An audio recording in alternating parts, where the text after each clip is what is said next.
ભાભરમાં આજે ઈદ ઉલ ફિત્રની ઉજવણી કરાઈ હતી। બનાસકાંઠા જિલ્લાના ભાભર સહિત સમગ્ર ગુજરાતમાં આજે ઈદની ઉજવણી કરવામાં આવી છે। ઈદ ઉલ ફિત્રની મુસ્લિમ સમુદાયના સૌથી મોટો તહેવાર છે। પવિત્ર રમજાન માસના અંત પછી ઈદનો તહેવાર મનાવવામાં આવે છે। ઈદના તહેવારમાં મુસ્લિમ બિરાદરોમાં અનેરો ઉત્સાહ જોવા મળતો હોય છે। ત્યારે રવિવારે સાંજે ઈદનો ચાંદ દેખાયો હતો, પછી લોકોએ એકબીજાને ચાંદ દેખાયાની મુબારકબાદી પાઠવી હતી। સોમવારેના ઈદની ઉજવણી કરવામાં આવી હતી। રમજાન માસના રોજા ઉપવાસ રાખી મુસ્લિમ બિરાદરોએ આજે ભાભરની મસ્જિદમાં આવી ઈદની વિશેષ નમાઝ અદા કરી હતી। ઈદની નમાઝ અદા કર્યા બાદ મુસ્લિમ બિરાદરોએ એકબીજાને ગળે મળી ઈદની મુબારકબાદી પાઠવી હતી।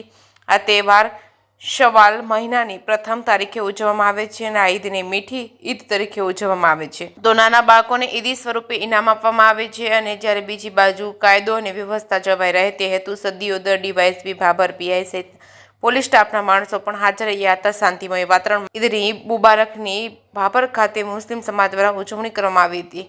જેકેએસની ગુજરાતી સાથે ભરત ઠક્કર ડીસા।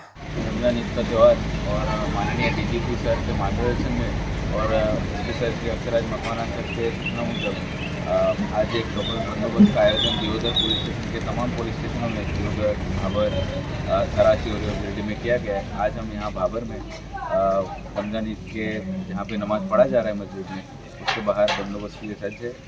तमाम पुलिस स्टेशन ने बॉडी वन कैमरा और लाठी हेलमेट के साथ कोई भी अनिश्चित बनाव ना बने, इसके लिए हमने ईद के पहले भी शांति समिति की मीटिंग ली गई थी, जिसमें लोगों को कॉन्फिडेंस भी दिया गया था और आज भी लोग शांति से और उत्साह से इस त्यौहार को सेलिब्रेट कर सके, इसको मना सके, इसलिए चौकस बंदोबस्त आज यहाँ पे हाजिर है और शांतिपूर्ण रीते से इस त्यौहार को मनाया जा रहा है। धन्यवाद।